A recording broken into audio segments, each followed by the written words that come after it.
গতকালকে আসিফ নজরুল সাহেব বলতেছে ভাই ঐক্য টৈক্য তো হয় নাই, আপনারা আবার এক সপ্তাহ টাইম দিলাম ঠিক করেন নাকি কথা। আমি ধরেন ভোটার, আমি হলো গ্রামে থাকি, আমি কিছু বুঝি না, তো 9 মাসে কি হইলো? এই যে জিএসএ, বিএনপি, এনসিপি, জামাত সহ সকল রাজনৈতিক দলকে চা বিস্কুট যে খাইলো সকাল থেকে বিকাল পর্যন্ত আলেরিয়া সাহেবদের সাথে, এটার আলটিমেট গোলটা কি, আলটিমেট রেজাল্টটা কি?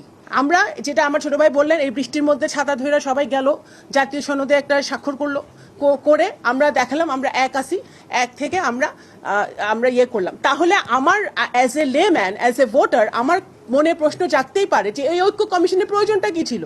ভাই প্রথমেই ডক্টর ইউনূস এসে বলতে পারতো যে এই 84টা আইটেম আছে, আপনাদের ঘরে ঘরে পাঠিয়ে দিলাম, আপনারা টিকমার্ক দেন, আমরা কোথায় আপনারা একমত কোথায় দ্বিমত, এক সপ্তাহের মধ্যে আমার কোর্স কমপ্লিট।